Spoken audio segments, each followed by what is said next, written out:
So a lot of news has come out over the past day or two about the Lakers' upcoming trade deadline plans. They've been looking to make upgrades at various positions, especially given their current struggles and with Anthony Davis out, so it definitely makes sense for Pelinka to be looking at some more moves. So let's go over a full breakdown of all the leak reports of the Lakers' upcoming trade deadline plans, and also some players they should consider trading for as well. And very quickly before we get into it, if you want to see more interesting NBA content just like this, be sure to drop a like and subscribe, as I really do appreciate all your guys' support. So first up, Woj reported that the Lakers are interested in trading for PJ Tucker of the Houston Rockets. This makes sense as Tucker is an incredible perimeter defender that can be put on guarding guys like Leonard and George, Doncic, and of course bigs as we saw in Houston. He's such a versatile defender that will make him a huge asset on the defensive end for LA, and he can either start or come off the bench. However, his offense and his shooting has been lacking this past season, but I think it's a similar situation to what happened with Nick Batum last season. Batum last year and now Tucker this season were put in bad situations on losing teams, so the effort level to really perform isn't there right now for PJ.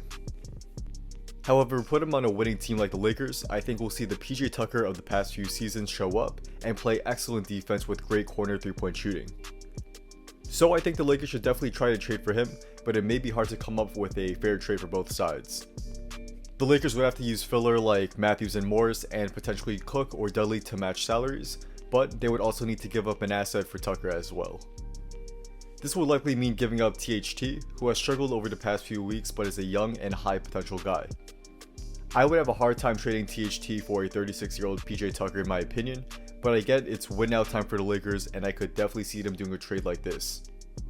Again, in my opinion, I personally would rather keep THT, but it's possible as I said before, and I wouldn't be too surprised if a trade for THT and filler for Tucker happens. Next up, there have been reports that the Lakers are looking to potentially sign DeMarcus Cousins in a reunion after it was reported that he will part ways with the Rockets. If Houston just waives him, I think the Lakers will be one of the top options for Cousins, as he knows most of the team from last season and is good friends with the Lakers' two superstars. He would slide in really nicely right now given AD is out, and he could come off the bench and provide an offensive spark with the second unit.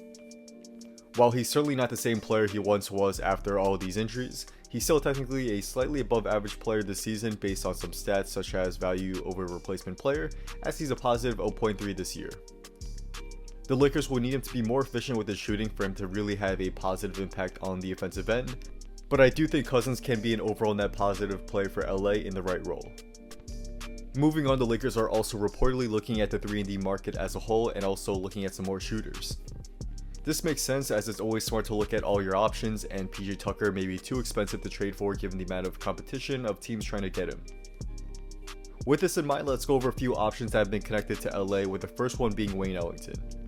I've talked about this already in my last video, but Ellington has been on fire this season, shooting 42.3% from 3 with a weak team around him, so he hasn't been able to get really good looks consistently from the lack of good playmakers on Detroit's team.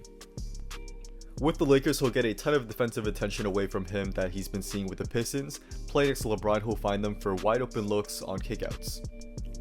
Ellington should be super efficient on these plays, and I could see him easily maintaining over a 40% 3-point percentage with LA.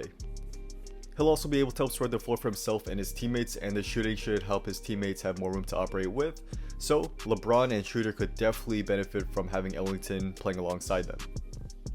Another option would be Alec Burks of the New York Knicks too. He has seen a decreased role with Derrick Rose coming to the Knicks, and it makes sense for New York to consider trading Burks, who has become somewhat redundant on the team, for some assets. Burks will provide some playmaking and shooting off the bench for LA, and he's basically a worse shooter than Ellington but still an above average one, but he's a better playmaker and slasher to the rim. I would love to see LA trade for either of these guys, and I don't think any one of these two should be too costly to acquire. For a 3-and-D guy, the Lakers since the offseason have been connected to Glenn Robinson III. He's a good perimeter defender and 3-point shooter that shouldn't be too expensive to get, and I could see him being available for the right price, especially if the Kings start to really struggle and get out of the playoff race.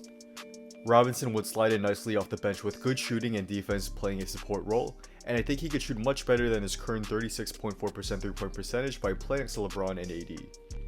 He would be an excellent acquisition for Lakers at the right price, and something I could personally see would be filler and a second round pick, being a fair deal for both sides.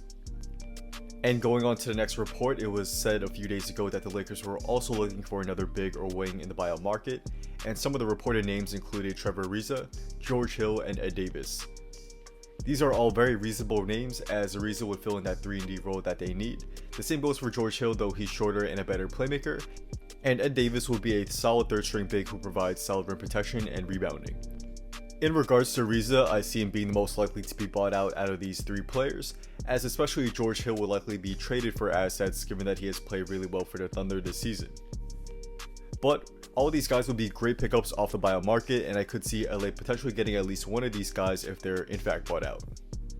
And finally, the last topic I would like to talk about is not connected to any news or reports like the topics I just discussed, but it will be interesting to see if the Lakers make a bigger move than we expect at the trade deadline.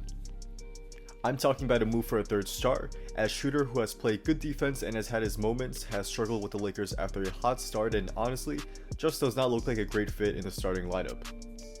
I think Dennis will be great off the bench, but he likely doesn't want to do that based on a pride thing, so I don't see that happening at all. A move I would personally find really interesting would be something like Shooter, THT, Markieff Morris, and 2 second-round picks to the Rockets for someone like Victor Oladipo.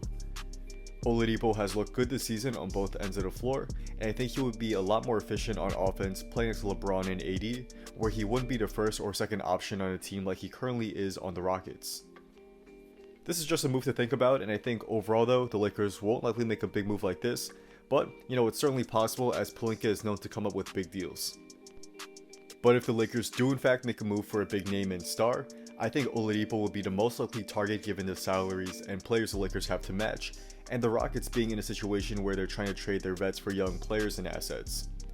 That's why I don't think a player like Zach LaVine is very feasible for the Lakers that a lot of Laker fans have been talking about, as the Lakers don't necessarily have the assets to give the Bulls for a player like LaVine, and also LaVine has been playing on a much higher level than Oladipo this season.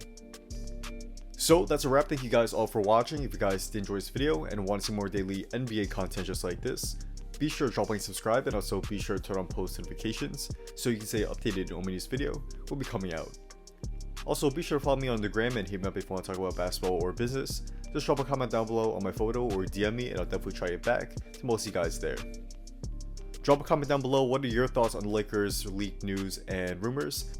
Who do you think the Lakers should target at the trade deadline? Let me know who, as I do read your comments, and I'm definitely interested to see what you guys have to say here as well. So with all that being said, once again, thank you guys all for watching, and hopefully I'll see you on our next video. Peace.